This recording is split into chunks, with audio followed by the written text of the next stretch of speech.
Hi, good afternoon.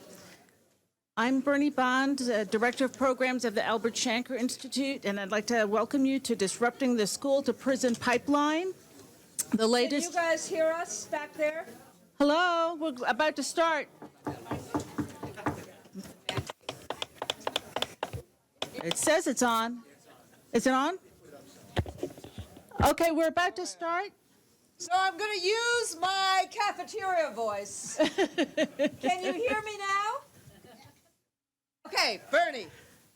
Hi, I'm Bernie Bond, the Director of Programs at the Albert Shanker Institute, and welcome to the Disrupting the School to Prison Pipeline. It's the latest in the monthly Reclaiming the Promise of Public Education Conversation series, which is co-sponsored by the Albert Shanker Institute and the American Federation of Teachers. The next conversation will be held at noon on February 12th, and it will be on philanthropy and democratic education. Friends or foes? We're going to get started in just a few minutes after a couple of housekeeping details. For those of you who are on Twitter, we will be tweeting about this event using the hashtag #PrisonPipeline, all one word. Second, we are going to hear from all of our speakers, one after the other, leaving plenty of time for general Q&A after the fact. For those of you in the room, please go to one of the standing mics to ask questions. For those of you who are joining us on live stream, we are taking some questions from Twitter. Again, please use the Prison Pipeline hashtag. Our topic today is an incredibly important one for the nation, but it also hits very close to home. I'm the lucky parent of a brilliant and charming black male. He's only 9, but already he's subjected to at least one case of harsh and inappropriate overreaction to rambunctious boy behavior at school. It's the worry of many minority parents. Will my child be stereotyped, consciously or unconsciously, and subjected to a barrage of snap judgments and harsh treatment? Or will they be safe, supported, and accepted for the miraculous creatures they are? But parents of color are not only worried about school discipline that's too harsh, we are also very worried about school discipline that is ineffective, leaving our children vulnerable to danger, bullying, and inappropriate role models among peers. For example, in August 2013, Gallup poll found significant differences in the public's levels of fear over children's safety at school. While 28% of whites expressed concern, some 41% of non-whites did so. Differences were also found by socioeconomic status, with those whose income is below $50,000 being nearly twice as likely as those with incomes over $50,000 to express worry about their children's safety at school. This also helps explain the many studies showing that school discipline and safety are among the top factors cited by poor and working class blacks and Latinos who are considering charters, parochial schools, and private schools. So it's an incredibly complex and emotionally fraught issue about which there's a lot of discussion, but very few answers and even less funding and follow-through. That's why we are so incredibly lucky to hear from today's distinguished panel. First, we will hear from Randy Weingarten, President of the American Federation of Teachers and the Albert Shanker Institute, then from Professor James Foreman Jr., then from Congressman Keith Ellison, followed by questions and statements. As I said, Randy Weingarten is the president of the 1.5 million member American Federation of Teachers, which represents teachers, paraprofessionals, and school-related personnel, higher education faculty and staff, nurses and other healthcare professionals, local, state, and federal government employees, and early childhood educators.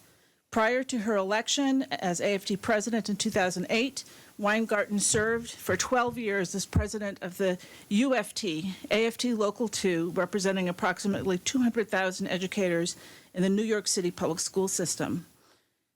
James Foreman Jr. is a clinical professor of law at Yale Law School. He's a graduate of Brown University and Yale Law School and was a law clerk for Judge William Norris of the U.S. Court of Appeals for the Ninth Circuit and Justice Sandra Day O'Connor of the U.S. Supreme Court. He previously taught at Georgetown Law from 2003 to 2011. From 1994 to 2000, Foreman worked for the Public Defender Service in Washington, D.C., where he represented juveniles and adults as in serious felony cases. In 1997, he co-founded the Maya Angelou Public Charter School, which combines rigorous education, job training, counseling, mental health services, life skills, and dormitory living for school dropouts and youth who have previously been incarcerated. U.S. Representative Keith Ellison represents Minnesota's 5th Congressional District, which is one of the most vibrant and ethnically diverse districts in Minnesota. Representative Ellison's guiding philosophy is based on generosity and inclusion, and his priorities in Congress are building prosperity for working families, promoting peace, pursuing environmental sustainability, and advancing civil and human rights. As a member of the House Financial Services Committee, the congressman helps oversee the nation's financial services and housing industries, as well as Wall Street. He also serves on the House Democratic Steering and Policy Committee, which decides committee assignments for Democratic members and sets the Democratic Caucus's policy agenda. He was elected co-chair of the Congressional Progressive Caucus for the 113th Congress and is a member of the Congressional Black Congress and founded the Congressional Consumer Justice Caucus. Take the floor, Randy Weingarten. Can you hear me? So it's not often that you have actually scheduled something months and months in advance, and then all of a sudden it becomes the topic of the day because the Attorney General and the Secretary of Education release a report on the very same day on the very same topic. So this is now, so we actually have more folks at this panel, this Schenker panel, than we've had all year long at these monthly luncheons. But this is exactly what we've intended these Schenker panels to be. It's some topic that's on the minds, we hope, not just on policy wonks in Washington, D.C., but on the minds of educators and parents and students and the larger community. In some ways, the way Bernie just talked so personally about what the effect of, this kind of so many suspensions, particularly on African American and Latino sons, have meant in terms of schools throughout the country. So it's really trying to marry the policy wonks and the field together to have a real conversation about these kind of issues, about issues of real concern. And that's what these Schenker seminars have been about. So to all of you who are here today because you think you're going to have the response from the union to what the department and what the AG said, yes, you'll have that response. But frankly, it is much more important to have these kind of seminars and these ongoing conversations about long-term what we need to do. And so I love this. When Keith says to me, that's right, I know I'm going in the right direction. So, the stories today and the report that the federal government put out today reminds me of two things. One, in some ways, it's the same searing debate that some of our cities are now having on stop and frisk, where there's a sense of, well, stop and frisk was really important for safety. Really? When essentially you're seeing that every or virtually every single black and brown teenager is stopped and whites are not? And what does that say to a community? You're saying that you can't actually honor constitutional rights and also ensure that a community is safe? And I think that's what's happened with zero tolerance in schools. It started as attempting to say, look, we absolutely have to have safe, secure, orderly schools. But what has happened is that it has become the only response to anything that's about any infraction. And I think the statistics that were released by the federal government today made that abundantly clear, that what has happened as a result is that it has had this terrible impact on black and brown children, particularly black and brown young men. And so the question is, what do we do about it? That's the question right now. And I would like to spend the rest of my time talking about that. Now, one of the things I think we do about it is that we have to actually look at what the Advancement Project have said about this, actually all the way back in 2010. The Advancement Project actually called out the fixation on testing as a key driver to this school-to-prison pipeline, or to this situation. And Keith and my colleague here from the department will talk also about the statistics and the effects. I know probably we should have reversed it in terms of what to do about it, but what they said, and let me just quote their study. Their 2010 report called Test, Punish, and Push Out: How Zero Tolerance and High-Stakes Testing Funnel Youth into the School-to-Prison Pipeline, says that instead of supporting students who are struggling or in need, high-stakes testing and zero-tolerance policies needlessly punish young people and limit their opportunities to fulfill their potential to achieve their goals. And you can see why that happens, that as the budget cuts have happened throughout the United States of America, therefore, extracurricular activities, art, music, guidance counselors, nurses, as they have all been pretty much diminished or axed, the things that still have gotten funding are test prep, testing, math courses, English courses, sometimes double and triple math courses and English courses, all with a sense of, you got to do really well on testing. And the other things that have gotten axed out are things like programs like restorative justice, or some of the programs that address social, emotional, and other kinds of issues. So it creates this incredibly alienating environment that if you need to find a way to really hold somebody close and find some ways of intervening, those resources and supports are not there.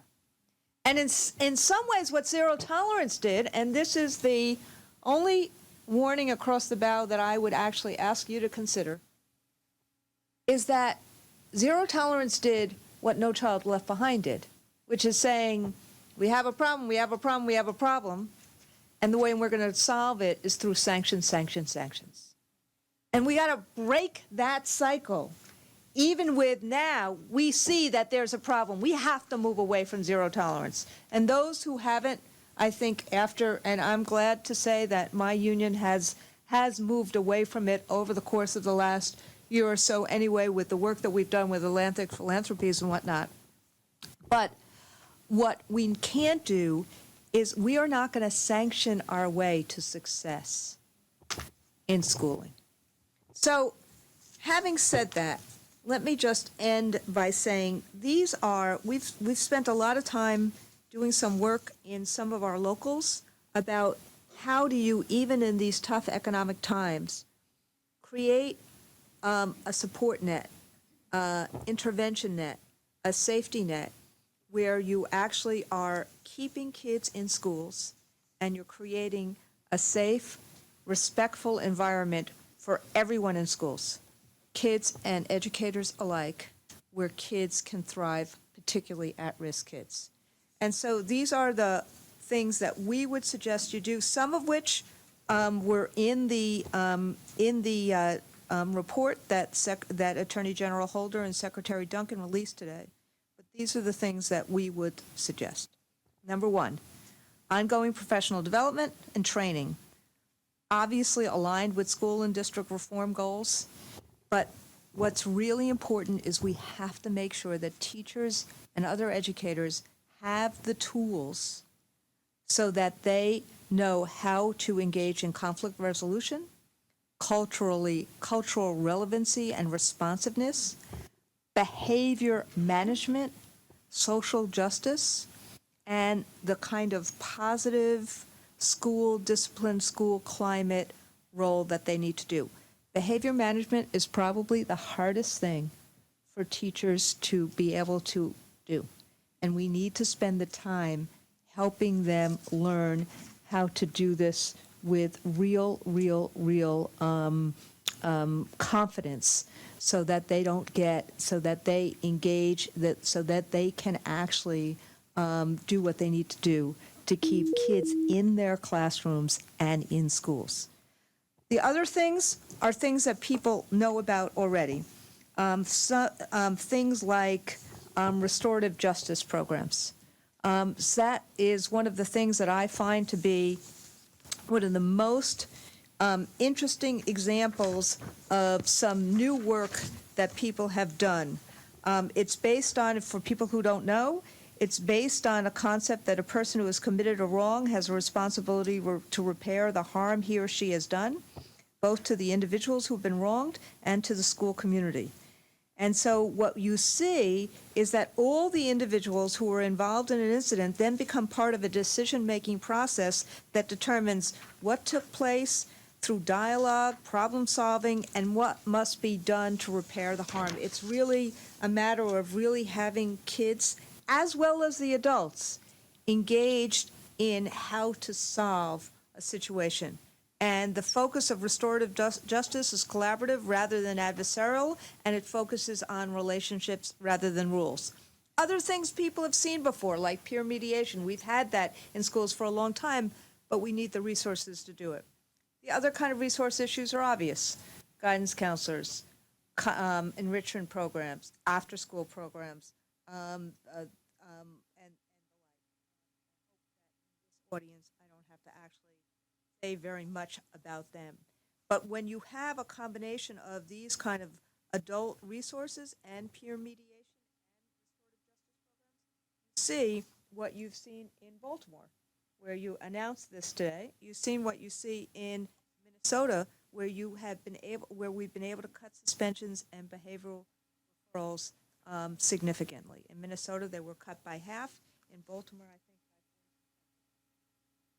think. Last two things I'll talk about. Community schools. This is something we've talked about a lot. We're a big, what, I'm not speaking loud enough? Just a little bit. Sorry. When you have these kind of organic links to communities, in which, like we see in places like Cincinnati, where you have the kind of resources around the school that communities have wanted and really need, and that communities are in schools. Can you hear me now? Maybe. How about now? Can you hear me now? Services such as not just social workers, not just medical providers, but adult job training and placement programs, legal counseling, drug counseling, housing counseling, like I've seen in Syracuse, helping to navigate the public agencies. Part of what we need to do is help when kids stumble, or when anyone stumbles. How are we going to help navigate to success so that kids have the tools they need to navigate to their own success? So if we try to restore some of the budget cuts that have taken out the safety net, if we actually have supports, not just sanctions, and if we actually move away from zero tolerance and suspend or expel as a last resort only in the most egregious cases, as the federal government has now suggested, then we can actually say a year or two from now that we have done something significant to actually help keep kids in school. Again, Let's stop the test fixation. Let's have a fixation on the whole child, and let's really pay attention to the supports that our most at-risk children need. Thank you very much.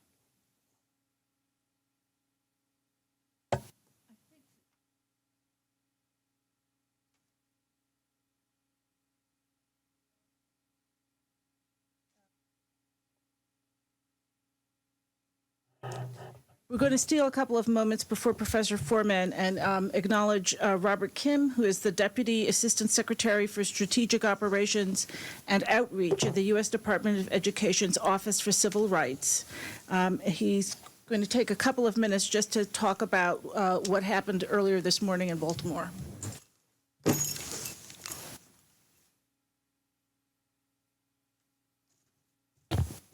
Good afternoon, everybody. Thank you, Randy. Thank you, AFT. Thank you, the Shanker Institute, for inviting us to come here and just talk for a few minutes about today's announcement and the resources that the federal government, the Departments of Justice and Education have provided. Let me just say that having worked with and on behalf of AFT and NEA members on civil rights and education policy issues, it's nice to be back here to discuss discipline and the release of these resources that I will go through very quickly in just a few seconds here. I would like to say that in fact, it was completely fortuitous that this event is happening with the release of all those materials, but I'd like to say that if anyone could will the zeitgeist and direct that the stars align so that this happens concurrently, it's Randy and AFT and the Shanker Institute, so it's great to be here. Let me go over quickly what the package today outlines. This is very important because it's the first ever federal at the federal level release of these types of documents that relate to the use of school discipline, the use of discipline in schools. There's 5 primary parts to the guidance, to the package today that were released, and they're all available, by the way, on our website at ed.gov/school-discipline. That's ed.gov/school-discipline. So everything that I'm talking about here, you can go right now to the website and access all of these materials.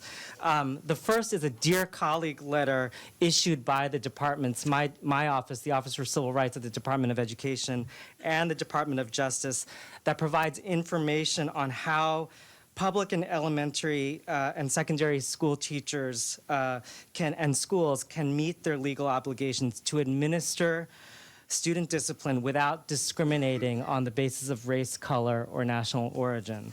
So that's the first primary document that I'll just talk about a little bit more in a few seconds. The second is a guiding principles document that is, I think, really important for educators and hopefully useful for educators, that describes 3 key principles and related action steps that can guide efforts to improve school climate and school discipline. The third is an incredibly valuable directory of, hopefully valuable directory of federal school climate and discipline resources. It really, for the first time, indexes the many, many federal resources addressing school climate and school discipline, including all of the technical assistance centers, the webinars available, the various websites, training modules for educators, the research that's been compiled at the federal level to date, and all of the federal guidance. So that third resource, the Directory of Federal School Climate and Discipline Resources, I think is going to be invaluable to educators in particular. Fourth, also very useful, is the release of a new online tool called the Compendium of School Discipline Laws and Regulations. This online tool is going to allow researchers, parents, school teachers to look at all of the 50 states and the District of Columbia and Puerto Rico to learn more about the various laws and regulations related to school discipline, and also to be able to compare those laws and regulations across jurisdictions. So we know that while there's some stuff going on at the federal level around school discipline, a lot of the laws and regulations are really, as you all know, at the state level. So this resource promises to be very helpful for teachers and researchers to be able to study what your own state is saying about the use of school discipline. And finally, we have an overview of, we're providing an overview of the Supportive School Discipline Initiative, which, as many of you know, started in 2011. It was a joint collaboration between the Departments of Education and Justice to really get a handle on the issue of school discipline, to gain consensus around it, to drive research, best practices, and training on the issue of school discipline. So there's also that new document also in today's materials. I'll just conclude by saying a couple of things about the Dear Colleague letter that my office issued today with the Department of Justice. I want to say that this is primarily a new legal document to explain how schools and teachers and all school personnel can engage in school discipline without engaging in discriminatory patterns or behaviors. There's a legal, first of all, I just want to say that the document covers all recipients of federal assistance. This includes all public schools and includes charter schools as well. The legal framework provided outlined in this Dear Colleague letter, it analyzes discrimination based on race, color, or national origin. It explains how similarly situated students could be treated differently based on their racial background, but it also not only describes those patterns, but also how facially neutral policies, even if they don't involve different types of treatment between students, could disproportionately impact students of one race more than another race. So you will see in that guidance all kinds of examples that I think are going to be familiar to many of you who work with students day in and day out. These are examples about how teachers and schools react to situations involving, for example, students of different racial backgrounds who get in fights at school, how students are treated and can be treated differently in disciplinary outcomes for the same levels of offenses that they are alleged to be committing. It talks about referrals to alternative settings and how students can be, based on race, could be treated differently in referrals to those settings. And then really differences in how, differences in how students may be treated in terms of how the behaviors that they're committing are classified by schools, and then that could lead to different disciplinary outcomes. So really, there's a wealth of specific examples that I think will be instructive as a professional development tool to educators in this guidance. It is legal guidance, but really it's also professional development guidance, I think, for educators on how to do what you guys know how to do each and every day, which is how to teach students, how to help them learn and grow, but also how to respect and engage in the use of discipline appropriately, and to adhere to these federal civil rights laws. So with that, I will stop. There are lots of more materials available on the website, and you can certainly reach out to us for technical assistance, as well as to the Departments of Education and Justice generally. There are many, many technical assistance centers and offices within our two departments that can provide you more help and resources as you engage in this on this issue and go about your business of teaching students. So thank you so much for inviting me here, and I look forward to the rest of the panel. Thank you.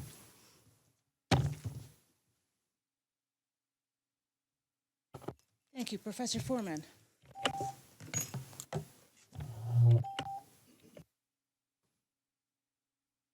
Thank you. Thanks very much for inviting me. I'm really thrilled that Randy and the AFT are are taking a leadership role on this issue and putting it on the agenda. My comments are in the frame of sort of this broad conversation that we intended to have, and are not specifically tailored to today's announcement by the Department of Education and the Department of Justice, although I welcome it, and we'll have some comments about that. But so I come to this conversation with kind of a variety of backgrounds. I started as Bernie said, I was a public defender, and I started out in juvenile court. And one of my very first cases as a juvenile defender right here in D.C. Was the charge. My client was 14 years old, and this charge was ADW, assault with a dangerous weapon.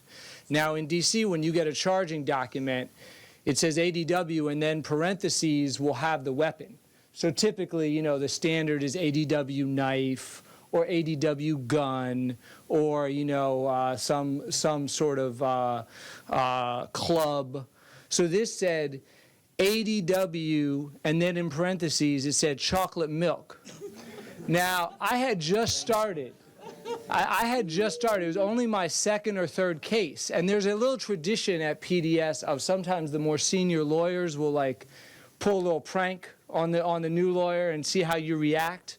So I thought, well, maybe this is some kind of joke, you know, ADW chocolate milk. But no, it was real. And I went into the cell block, and I met my client.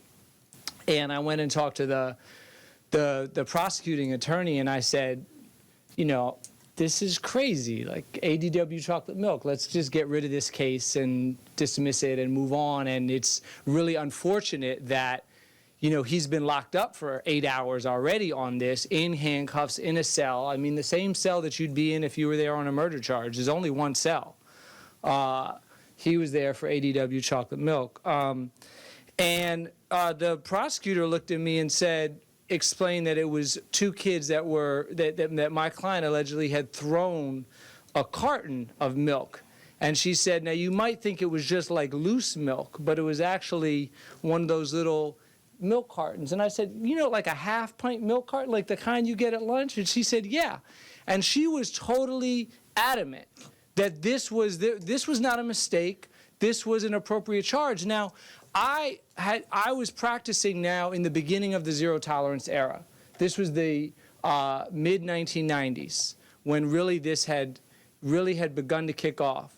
And the federal government had played a role at that point, and it wasn't a positive role. The federal government had helped to create this with the initial laws that required districts to expel kids for certain offenses, not for ADW milk, I should say. So eventually, you know, this case worked itself out and the kid got probation. But again, he's now on probation in juvenile court for something that, I mean, I went to school. I remember fights in the cafeteria, and it's not a good thing. And schools and cafeterias should not be disorderly, and and that needs to be dealt with, but not in this way, was the conclusion that I drew. I also had other experiences as a public defender where I really saw how this plays out in the lives of kids. And a lot of it is not captured by law, not captured by regulation. It's under the radar discretion that school administrators have, which they can use for good or for ill, just as this prosecutor could have used her discretion in that instance for good or for ill. One of the common ones is kids get into the juvenile court system. They spend 3 months or 6 months locked up on some offense. Now they're released. They come back. They want to go back to school. What happens to them? I had many instances where I would go to the principal's office of the neighborhood school, and the school administrators there would basically give us a variety of, well, he's been out of school, he's missed half a year, there's this other program that will be better for him. Well, again, in the abstract, an alternative program, I'm all for it. If it's a program that has excellent teaching, that has a rigorous curriculum that's tied to some sort of real educational goals for students. But of course, the alternative schools in general, not 100%, but in general that we have, are not that way. They are too often dumping grounds. And kids that go into the juvenile system, when they come out, they are pushed into those sorts of programs. And it's very, very hard for parents. I mean, I was a lawyer with all the resources, the ability to not even take time off work. This was my job. I could go down and sit in the central office and argue with the person and say, no, this kid is on grade level or only a year behind. He needs to go back to his neighborhood school. He wants to go back to his neighborhood school. He's entitled to go back to his neighborhood school. But those are hard fights to win as a lawyer. Now imagine you're a parent. You have a job. You might have 2 jobs. You've got to take time off work. You get run from office to office to office. These are the way, and eventually you give up. You're demoralized, you're dispirited, you give up, and you accept the substandard alternative placement. These are some of the subtle, hard to see in even some of the numbers, ways in which kids that don't have a lot of resources get pushed out of school, into the juvenile justice system, and then are not able to reconnect back to school when they return from the juvenile justice system. So that's what really brought me to this issue as a lawyer. Then, as Bernie mentioned, I started a school, and we were determined, and it was based on these experiences. I wanted to try to set up a school that works specifically with these kids that I felt, and lots of people in the system said to me straight up, yes, we know we don't do right by the kids that you're representing in juvenile court. And I also saw this issue then from the standpoint of what it takes to run a school and how hard it is. And this is, again, so when I talk to educators, I will express my frustrations with them sometimes around things like I just described, this use of discretion to keep a kid out of the regular school, push them into an alternative school. But when I talk to lawyers and to activists and I also talk to them about, have you actually tried to do this? Do you actually know what it means on a daily basis to teach a group of students who may be 1 or 2 or 3 years behind grade level to begin with, and now you've got 1 or 2 or 3 people that is making it harder for the classroom to operate, and you're now faced with this challenge of you want to teach everybody, a couple of people are making it harder, what do you do? And that's hard. It is really hard to do well. And what we've done now as a matter of federal policy and state policy and district policy is we've basically given teachers and administrators who are faced with this really hard task one set of options. We've given them and we've pushed as a nation. And we are, to some extent, almost everybody is complicit in this. There's not a lot, if you go back and look at the history from the 1990s and how this came into being, there are not a lot of people with clean hands on this. The federal government doesn't have clean hands. The state government doesn't have clean hands. The teachers' unions do not have clean hands. There are very few people that can stand up and say, we didn't contribute in some way to the system that we have now created. But, so there it is. The system is one that pushes zero tolerance. It underinvests in these kinds of alternatives that Randy was talking about. I mean, there are some lines in this new, in this report that the government has put out, things like, in terms of what would work, they say things like, school-based mental health professionals are central to implementing tiered supports because they help to identify students' needs and provide mental health supports based on those needs. Yeah, that's true. That is absolutely true. And school-based mental health professionals are sorely lacking. We have not, as a matter of national policy, state policy, or district policy, decided to invest in putting those sorts of individuals in our schools, let alone training them with how they should perform. So this is sort of where we are at. This issue has a clear racial component. All of the numbers that you've heard today have support that. Basically, every study that anybody has done on this issue has found racial disparities at some level. The amount is different district by district, state by state. Sometimes it's, blacks and Latino students 2 times is likely to be suspended. In some states it's 3 times, in some states it's 4 times, but it's across the board. And whenever it's hard to control for other factors, but when people have attempted to control for other demographic factors, they nonetheless find that there's still a disparity along the basis of race.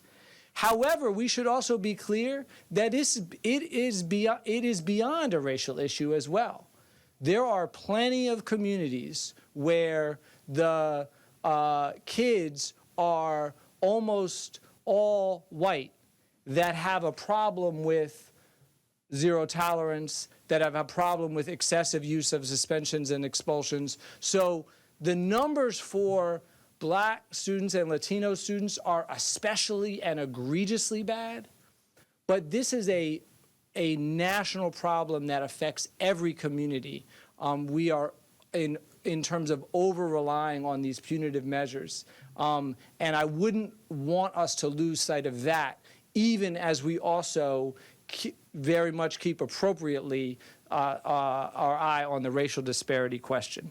I do think this panel, today's announcement, the number of people who are in the room are all bits of evidence to suggest that we are at something of a turning point on this issue. There is now, at least in terms of attention, now whether that will translate into policy changes remains to be seen, but there is attention that's being paid to this issue in a way that is not true. Back when I was first trying to raise these questions in the mid-90s about the craziness of the ADW chocolate milk and such, it was much harder to get people to pay attention than it is today.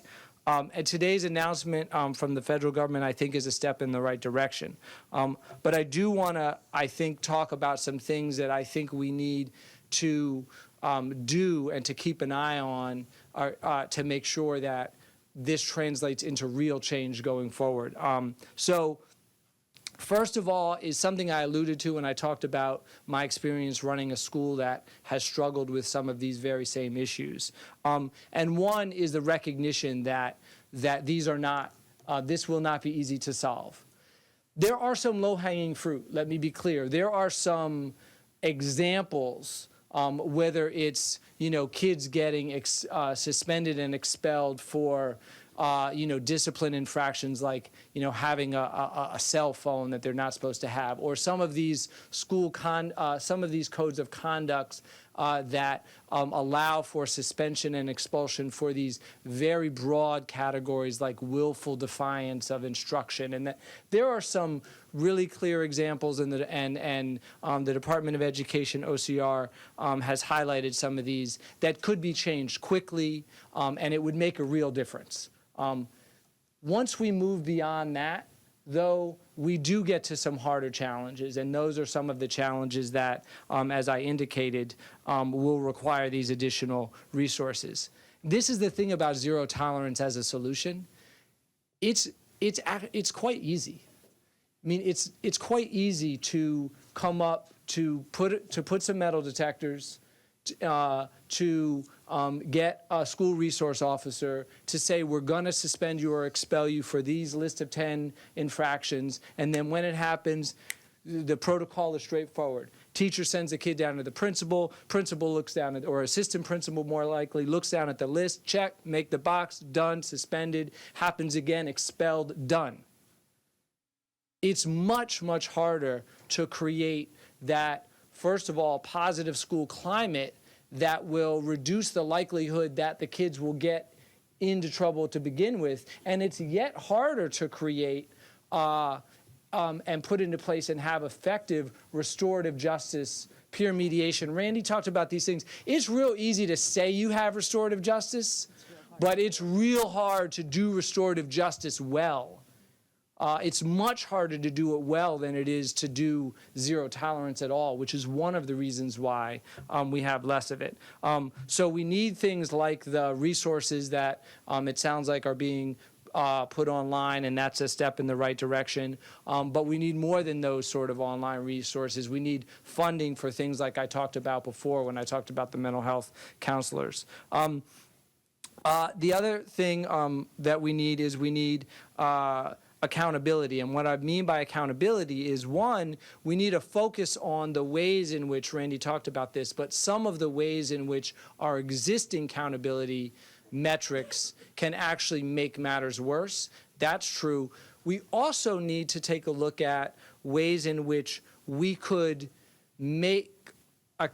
start to develop meaningful accountability measures that would evaluate some of the things that we're talking about here. In other words, why are we not keeping track of and asking schools to improve their numbers on things like expulsion rates, things like suspension rates, things like the number of kids that are being referred to juvenile court based on school-based incidents? We could do that. We could invest in the data systems, and then we could make that public. That could be on the report card along with whatever else we're including. Two more things that I think we need, and this one I think is the most important, and it's why I'm so glad that we have this panel.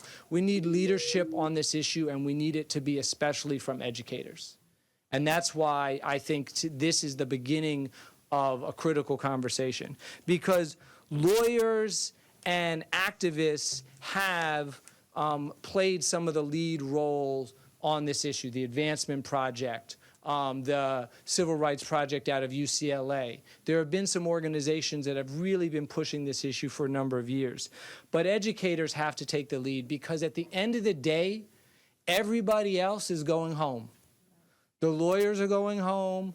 The advocates are going home. They're going back to, I'm going back to my office at Yale, where it's real cushy and there's no discipline problems. And the teachers are still the ones in the schools actually that have to make this work. They're the ones that have to translate the guidelines into an excellent school. And that's why I think that a teachers' union and a professional organization of educators is exactly the right organization, the right group to say, we are going to be the thought leaders on this question. We are going to be the ones that come up with the idea that no one else has come up with, and then we're going to push it. And the last thing that I think that we need, and the thing that will keep us all straight on this, is belief. Belief that we can change this. One of my favorite quotes on this topic is from Marian Wright Edelman of the Children's Defense Fund, which is one of the first, Children's Defense Fund has been doing reports on this issue since before anybody else even uttered the term. I was going to say before you were born. Well, yeah, before I was born. Marian she says, and this is, I always keep this quote in my mind as a reminder that this struggle is not only important, but it's a struggle that we can win. She says, the pipeline, talking about the school to prison pipeline, is not inevitable or God created it, or God created. It's not inevitable or God created. We created it, and we can change it. So let's do that.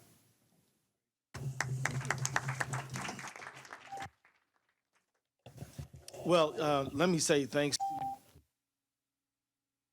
Randy and James for great presentations.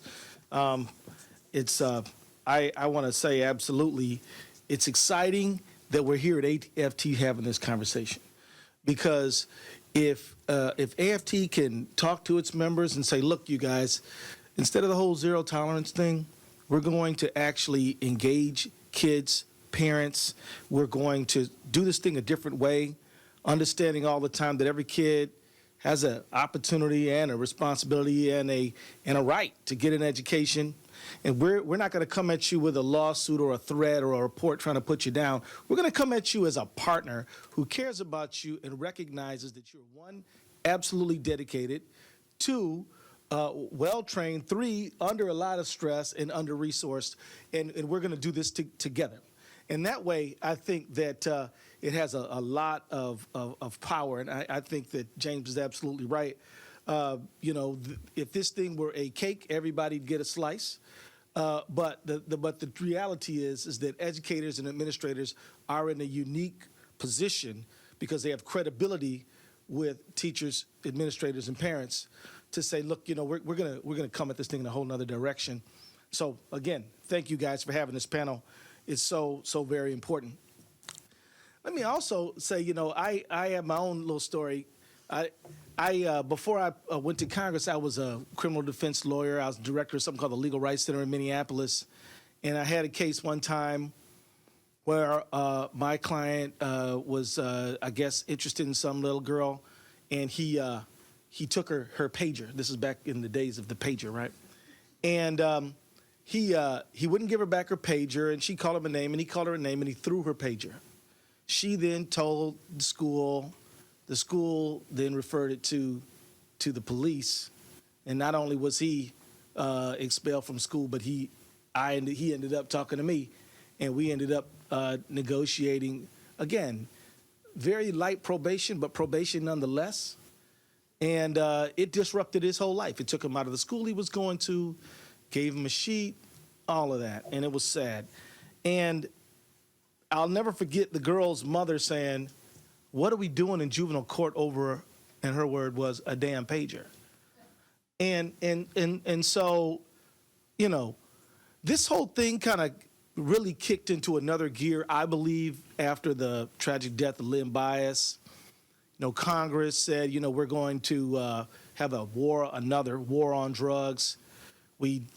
Penalties went up in the federal level, they went up in the state level, and other institutions mirrored that get tough attitude, and then next thing you know, we no longer tolerating each other. We're zero tolerance with each other, and systems begin to sort of mirror that. And as a result, it was easier, but it turns out that we wasted tremendous amount of human potential and money and a whole bunch of other things. And so it is absolutely awesome that we're beginning to turn the tide. Not only has the Obama administration come out with the stuff today, but, Congress, believe it or not, which is the source of many of these problems, we reduced the crack cocaine, the crack powder disparity from 100 to 1 to 18 to 1. And as a person who's represented a lot of people charged with crack, I guarantee you, there are whole jurisdictions across this country where no white person was ever charged with possession of crack. Although, if you believe the Center for Disease Control, blacks and whites use dope at the same rates.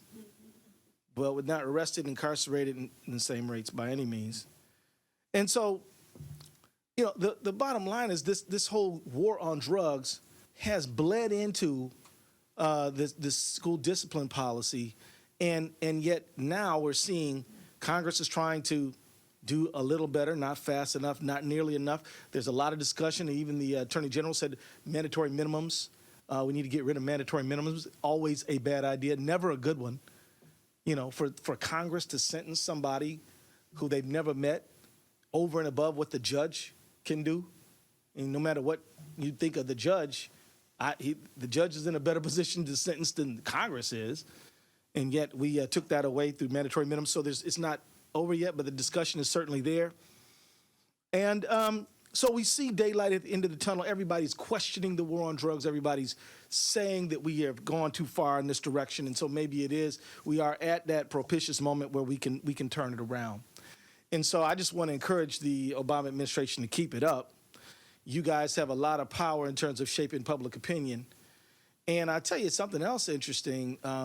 I really like what James had to say about saying, yes, this problem affects the black community, Latino community in an acute way, but is by no means limited to only one or two racial groups. This is a social problem across the board. And in my view, AFT and all of us here have the chance to reframe a discussion. And I'm telling you, this zero tolerance policy and the war on drugs and even the high test environment we're in all have a similar string. And the string is competition, meaning there must be winners and losers, and zero sum. And all of these things, they're all in there. What if we said, no, we believe that all Americans can do well, that there should be opportunity for everybody, that it's okay if there are only a certain number of spots in the freshman class, and you're afraid that if you give my kid opportunity, your kid won't get that spot. There's a lot of spots. And we'll make as many spots as are necessary for kids to get the education that they need. What if we said that education was not just about getting a job, but also about illuminating the mind, promoting creativity, creating a thoughtful population, making good citizens? This is what I'm talking about. It's not pie in the sky, because the people who are on the other side of this thing, the zero tolerancers, the war on drugsers, and these testers, they are clear on what they're doing. And because much of this stuff comes out of the same think tanks. We got to get clear on what we're doing, because we act like this, we can only be reacted to this stuff. But what if our vision was that, of an inclusive America? There's a group of in Minnesota called the Itasca. I think it's foundation, might be institute.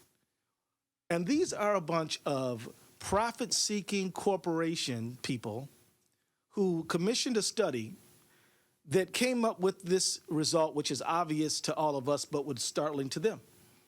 That if we keep on tracking black and brown and poor white kids into zero tolerance, and we're not educating them, and we're just allowing there to be this educational disparity, which then leads into a criminal justice situation, then in a few years, we're going to be at a competitive disadvantage for having a trained, attractive workforce. In other words, they're saying, who's going to pay Social Security? Who's going to buy our products? Who's going to work in our companies if we keep this up?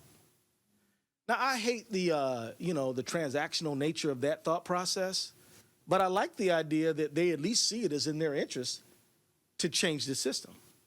So I think that there's a lot of people out there. I think we in this room can find a lot of friends who will be willing to rethink this thing, but we've got to come up with the idea and begin to push it, because I think that pushing this idea has the potential of shaking us out of the zero-sum, winners and losers, high competitive environment. Because I think that kind of thinking is what's got us into a whole range of problems. And I also just want to say, too, and this is, I think, important to be said, that I think that it is important to understand, the historical environment here. Brown versus Board of Education, critically important case for many ways. If you start with the assumption that knowledge is power, then ignorance is slavery, right? Right? So why then would people who want to maintain a Jim Crow system want to educate anybody who is the victim of it, right? So we understand how we ended up with, Brown versus Board, because there were another group of Americans with another vision for America, which had something to do with liberty and justice for all.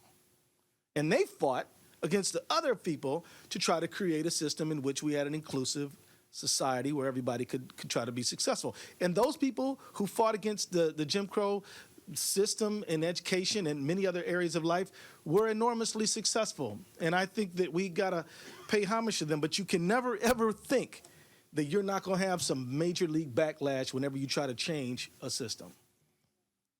Don't ever think that just because we got rid of Brown, separate but equal, or because we passed the 64 Civil Rights Act, or 68, we passed, I think it was housing and Medicare, and we do these things. Well, they're coming back the other way.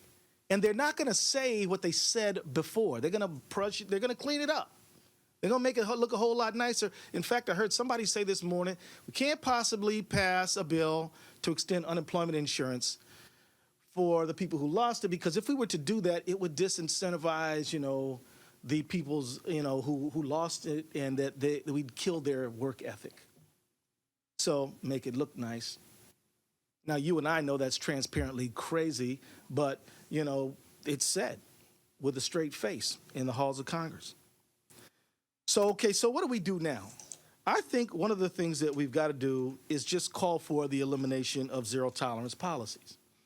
Just say they've reached their they never were useful, but if they ever were, they've reached the end of the usefulness. So we should just say it's over. That means that we're going to go back to a day when school administration had a wide range of tools to help manage school conduct. That we have more discretion and people who have some discretion. Of course, we got the problem of hoping that discriminatory practices don't creep back in, because that's what comes with discretion, right? Well, I believe we're up to the task of policing that. And as Randy said, discipline a classroom is the thing that that's one of the harder things, and that's not where the emphasis is when you're learning how to be a teacher. It's on the subject matter. But maintaining that classroom is tough. So we can go back there. I think it's worth that risk.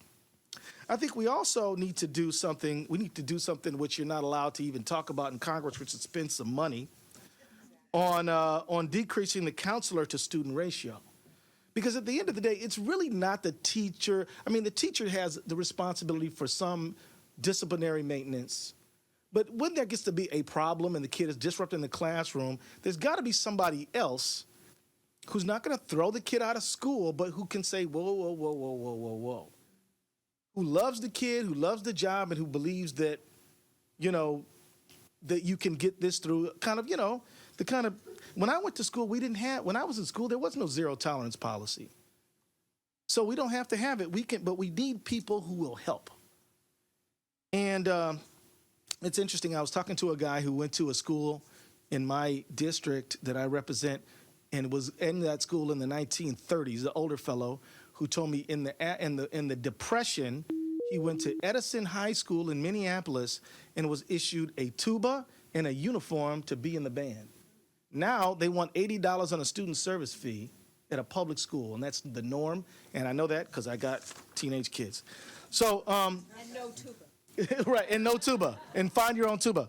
So I think, we've really got, I love this whole mentoring movement. We've got to, I think, expand it more, but we've also got to do much more with after school stuff, because a lot of school disruption, I believe, is revolves around, kids that are bored, kids that are hungry, kids that have issues. I think if we were to just invest in trying to get kids connected with a better quality of life, then I think you wouldn't solve every discipline problem, but I think would go a long way.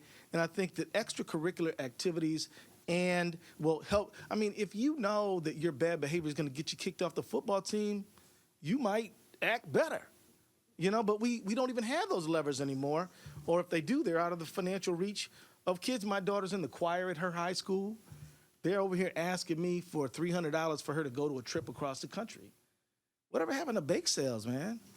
I mean, my point is, what about the kid who doesn't have it? It doesn't have it.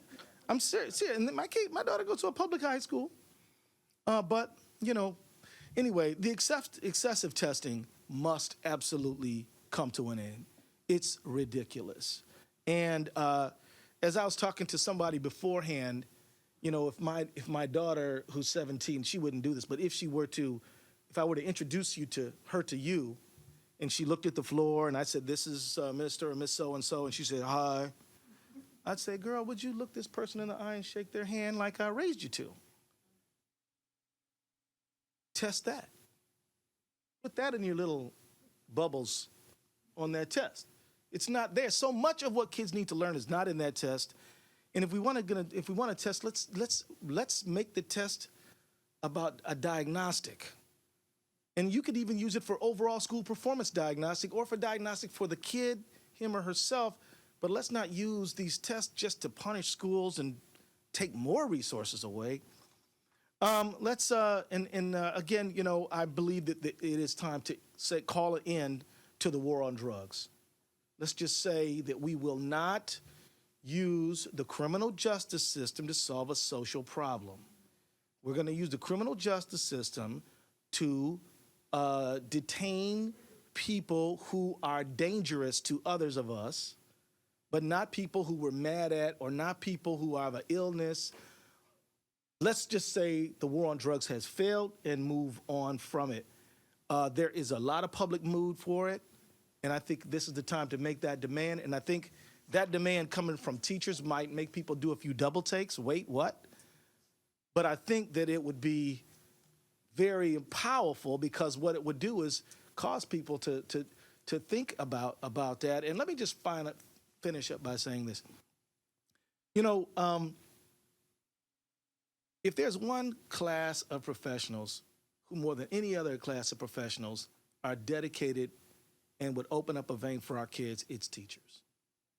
Somehow, some way, folks who push in propaganda, like, in my opinion, you know, Waiting for Superman, have managed to somehow create an idea in the public mind that the most potent advocate of the kid is somehow the kid's enemy, or if not enemy, just doesn't care about the kid and only about their money. I think that the only way to recapture in the public mind the idea that the teacher is the kid's best advocate is to always be found on the very forefront of the cutting edge policy position, and then talk about it a lot. And so this is happening under your leadership. I thank you for doing this. We were in pouring down rain during the shutdown. Randy Weingarten comes out there. Her lovely hairdo, just a mess, is all over. And she's giving a speech about how wrong this shutdown was. So we're talking about people, rain or shine, are there for the public good. And so thank you for having me. Yeah.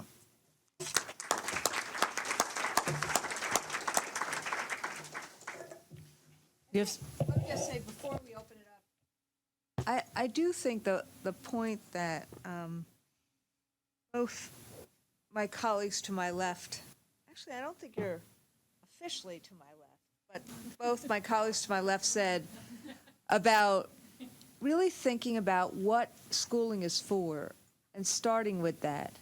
Because if we think about what we're supposed to be doing in schools, we have to help kids develop trusting relationships with their peers and with adults. We have to create not just a sense of joy and inquiry, but helping kids be able to apply knowledge and critically think, not just know things. And that's also been a huge shift. And, you know, whether you agree or disagree with the Common Core, the strategy of the Common Core is supposed to be about that strand, about critical thinking. And the third is this whole notion of persistence and grit. And I think you said it, more than almost anything else, if rich kids have more means and their parents have more means to deal with something when a kid stumbles than poor kids, white, black, or Latino.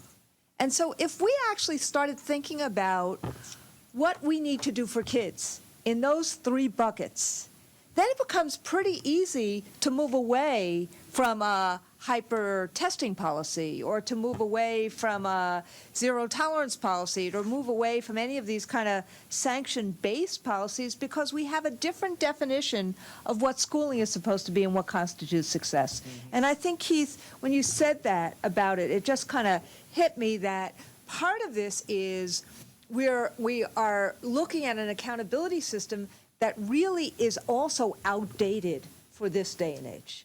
And I think so I think that would help us if we started thinking about it more broadly about what are the purposes of schools and what is our goal for all kids.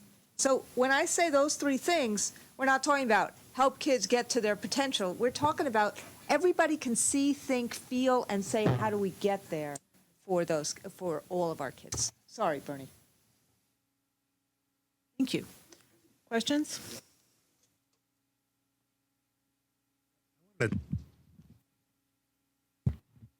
want to talk a little bit about how this plays out in a community, because I've had some experience, and actually what Randy was talking about, one of the best communities in the United States that Randy even mentioned, Syracuse, New York, where they have all the supports for people, and they have counselors in every school and all kinds of things that aren't available in other places. And yet when they push the zero tolerance, when they push a new type of discipline policy, the first thing that happens is there are community meetings where blacks are on one side of the room and the whites are on the other side of the room, and no white person was on the other side of the room supporting the families that are pushing for these these rights.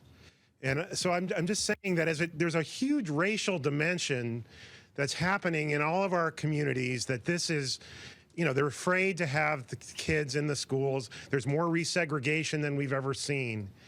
And so, I just want to talk about the value of having union leaders on the front lines talking about this and standing with the minority community. But other people, we need business people, we need other people. The superintendent asked me, like, what do I do to get the white people to help support this effort?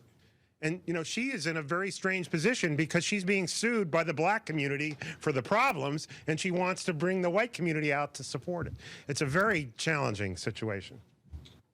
That's a great question, very practical question. What I would do is sort of just start small, because remember I was talking about the whole zero-sum thing? That we got this dynamic where people believe that if you do something for this one, you're taking something from me. So, and it's not true, right? And if you were to actually go get all the white kids who are zero policy, you'd have a crew. You'd have people there. So, so you got to start small before you have the big community meeting. But you got to have that community meeting, and you got to let people yell it out. But then you need to have some data, and then you need to say we're gonna hold hands and move this thing together. And you are not going to get everybody, but I guarantee you, after you implement the process, everybody's going to feel a little bit better about it.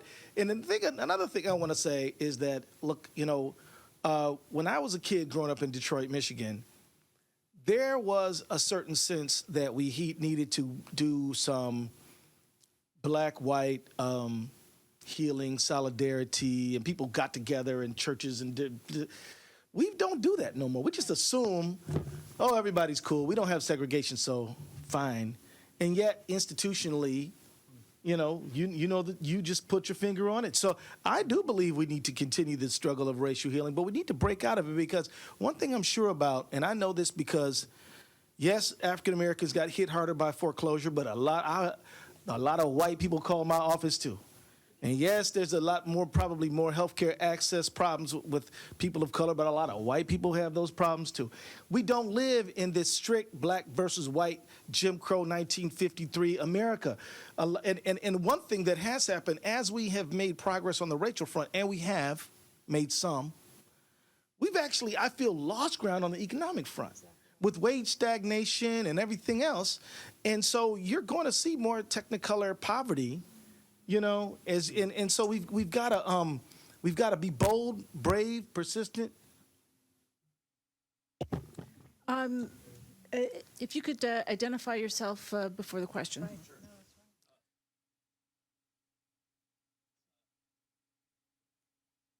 This is Alex Medler. I'm with the National Association of Charter School Authorizers. Within this, totally hats off to you for the thought leadership in this issue. One of the things we find interesting in the charter school world are schools that are focusing specifically on very at-risk kids like Maya Angelou. But we also have a lot of dumping grounds where people have created alternatives that are not effective and not good. I'd be curious if you could speak to the role of, while we also work in all our schools to fix this problem, what's the role for alternative education campuses, and how do we distinguish between the ones that are saving kids' lives and the ones that are warehousing them until we get them into prison? Yeah, well, thank you for asking that question. It's important and it's challenging. I mean, I have seen this firsthand since I moved to New Haven, Connecticut, and I didn't mention this, but one of the things I do now is I run a clinic at Yale where we represent kids in expulsion hearings in Connecticut. So, and just on this point, I mean, just a month ago, we had a white kid from a fairly integrated but majority white district, possession of marijuana, school moved to expel. It got it. 100 days, gone, 100 days. But on this, the other thing that I've seen is the biggest, so New Haven doesn't have some of these, expelling kids for really kind of minor things that you read about, and there's that county in Florida, and but what New Haven has is the kids that they do put out of school for more than 10 days get referred to these alternative placements, which are 2 hours a day. And the kid who's been expelled, the courts have held, does not have a right. You lose your right to an education. So whatever the kid gives you, whatever the district gives you during that period of expulsion is basically a matter of grace. Now, they get 2 hours a day of, so these are kids that are already behind, because by and large, kids that are getting expelled, I mean, you get your honor roll case and that's in the paper, but the bulk of these are kids that are struggling in other dimensions as well. And I mean, I have 2 clients that are 12 years old who have been put out of school for almost 180 days, and what they get is 2 hours a day in a different building, further from their home. They got to do their own transportation, and they were already behind, and now they're going to do what with 2 hours a day? Right. Okay, so that's alternative education as well. I think that the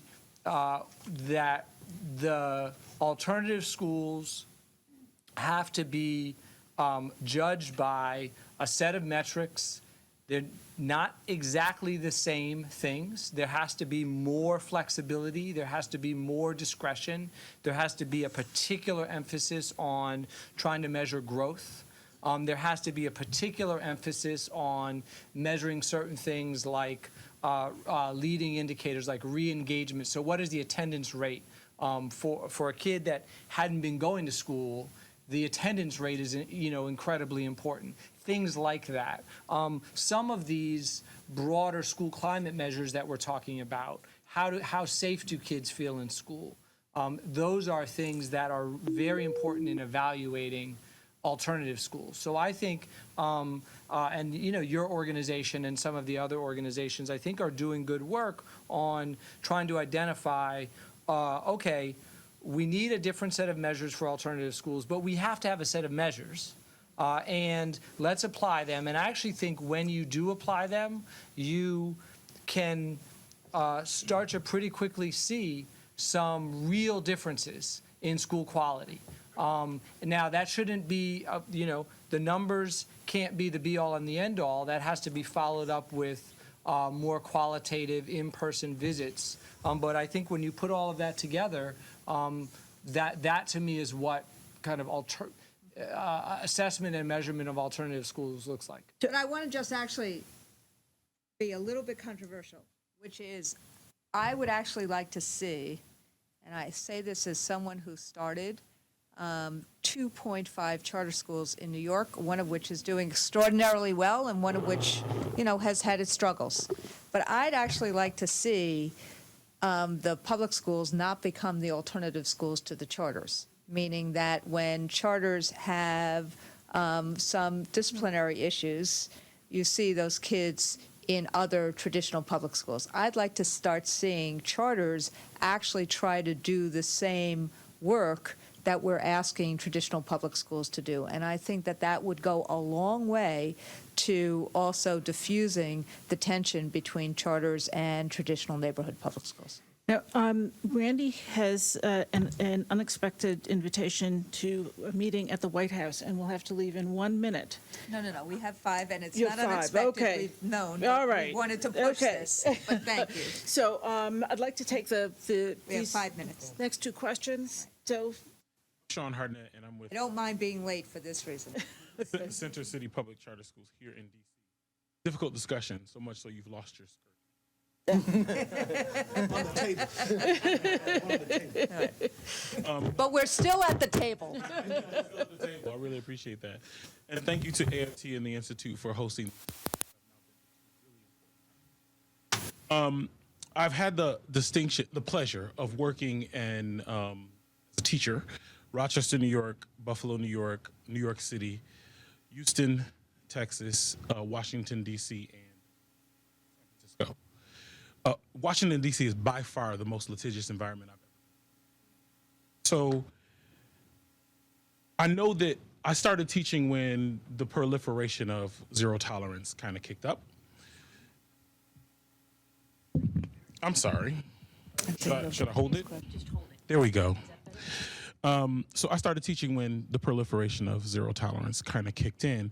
And I know that it wasn't an intent to have what we have today, but we are more outcome oriented in our analysis, which is why I think it's dismantling. One of the things that you said this, over-reliance on punitive measures. It rang inside me in a different way, and I'd like you to consider this as you all move forward. I think that AFT and the Department of Ed need to get together on a study on the impact of these laws inside schools in terms of what the decisions that teachers make because of it. Right now, teachers are afraid to do anything in schools. And then we get an announcement that it's now, you're going to be able to be, I don't know what this means, this law. Will we be now jailed for like discriminatory practices in suspending kids, right? It sounds great and it needs to be done, but the practice and what it's going to, how it will hit schools, what people will hear, I am concerned that it's going to turn into people not making decisions that they need to make because they're afraid of an over-reliance on punitive measures where teachers are concerned. Because we have advocates in our schools every day in DC, and now we'll have more of them because we now are saying that it is, I guess we've discriminated. And yes, those policies are discriminatory in their outcomes, they are. But I'm just concerned about how we make sure that the promotion and the transition to this new set of rules and policies doesn't lead to teachers and administrators feeling afraid and then therefore not making appropriate choices for kids.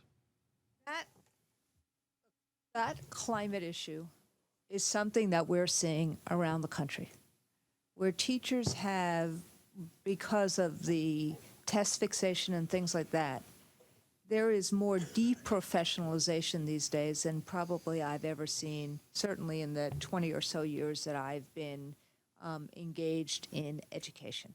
So, but I do think that the issue, as people were talking, I wrote to myself, we need more John Deweys and less John Waynes. And because if you think about what Keith said, all of these policies, whether you're talking about stop and frisk, whether you're talking about mandatory sentencing for drugs, whether you're talking about, factorization based upon test scores, whether you're talking about zero tolerance, all of them basically say we don't trust the professionals anywhere to do anything, and we're going to have these bright lines. And I think that if we could actually, and this is where I would go back to the federal government, if we actually married the new policy initiatives with real resources and made it clear that real resources and supports are absolutely imperative, the things that James talked about, the things that Keith talked about, the things that I've talked about, and created some trust, you would see things like we're seeing in Peoria, Illinois, where we're working, where you see a real decrease in suspensions and expulsions based upon people having the discretion and the resources to have things like guidance counselors and interventions that I, as a school teacher, may not know how to do. So I think that and we see it in Broward County, we see it in Baltimore, and we saw it in the stats I just talked about in terms of Minnesota. But this is also on the feds to marry with this compelling data on what has happened, some not just online guidance, but real fight for resources so that we can actually create environments are absolutely essential to create. Your point is that also absolutely imperative. If we don't actually show models that are working based upon resources and interventions, then what's going to happen is the situation is going to Can I ask a question of the gentleman in the panel? Would your view and your concern be different if we were to say, okay, we're going to ask teachers what they think a new discipline policy would look like that's more graduated, has more options available for the teacher.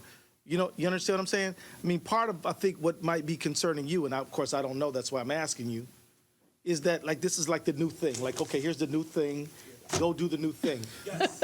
You know, but what about something that came from here like that rather than here like that? We don't see that enough. Yes, that's my concern. This is the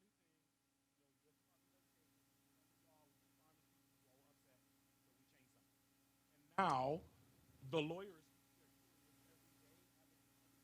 Very great city to be a lawyer advocate in. In the schools every day because somebody decided that something was discriminatory and it fits the law. Would you as an educator, if somebody made you king for a day and you could write the disciplinary policy for America, but if that were to happen, would you write a zero tolerance policy or would you write something else?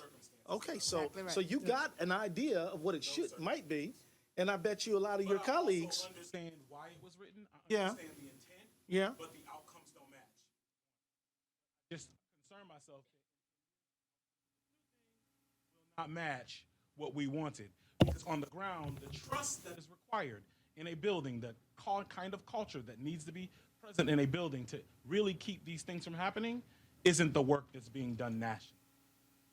That's Not what why, the intention is. I mean, that's the trust. If there's something that is clear, that's what we have to actually attack, to try to create the bottom-up, community-based professionalism and trust. Because as parents and teachers and communities trusted each other to do the best we can collectively do for our children, we wouldn't actually be having this conversation. We only have time for one more. Valen Jordan. I'm a doctoral student. And you spoke about. Get closer to the Sorry. mic. You spoke about, well, you've all spoken about the racial disparities that exist in schools, and you responded to someone about not talking about the black-white paradigm.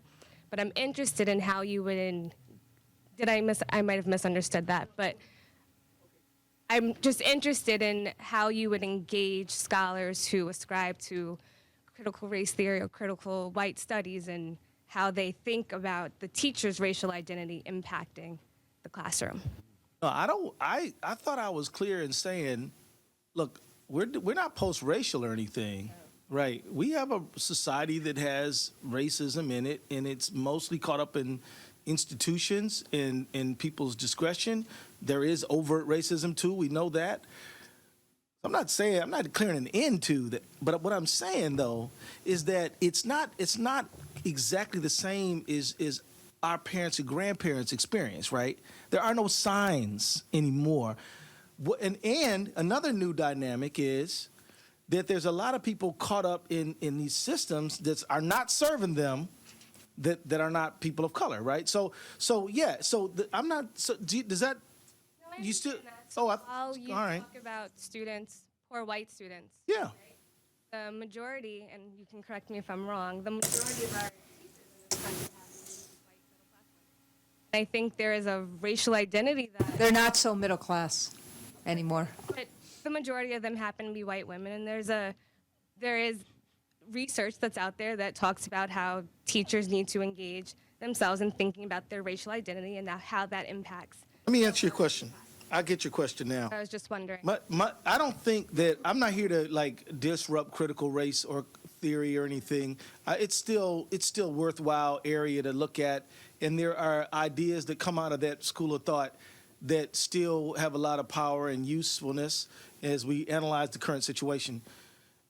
But what I would say is probably any critical race theorist would say, and I'd love to know what the professor thinks about it. It may be increasingly complicated by the fact that, this white kid with the bag, with the nickel sack or whatever they call it nowadays. I mean, he's somehow caught up in this thing as well. Racial identity, Right. by no means is monolithic, right? But at some point or another, there is some conversation that needs to be had in our teacher education programs. Right? I don't think anybody said different. I don't think anybody said any different. As a matter of fact, I was just going to say that was one of the points that was in Randy Weingarten's remarks, was that teacher professional development had to include some sorts of cross-cultural understanding, and yeah. But I do think the larger question that you're raising, which is a question that we've been fighting for, is it is very disturbing right now that in the last few years we've actually seen there are many more younger teachers, but there are many fewer African American teachers, and there are many fewer Latina teachers, and there are really many fewer male teachers. And I think that the part of what we've tried to do is we've lost some of the things, like in New York City and in Baltimore, we used to have very robust career ladder programs where we would have people from communities go to college, become teachers, work as assistant teachers, and have those kind of career ladders. And I do think that there needs to be a lot more attention about how we recruit and retain and diversify our teaching staff. I think it becomes something so that's something that we as a union have fought for, and are now, the Shanker Institute is now doing some studies on it, because some of us have observed this, but that's something as well. But I think part of what, at least, I don't want to put words in Keith's mouth, but I'll put them in my own mouth, what I've, at least as someone who has tried to fight for social and economic justice for the last quarter of a century or so, I'm seeing the class issues being very, very dominant right now. Race issues are still incredibly important and still complicated in schools sometimes, but the class issues are the ones, the economic wage gaps, the increase in poverty as we are at the 50th anniversary of the War on Poverty, is something that I would hope that all of us collectively will work on, as Martin Luther King said in the March on Washington, that we have to be about jobs as we are about all of the other discrimination issues. Thanks very much. Thank you everybody. very much. Yeah, we'll get what? And I read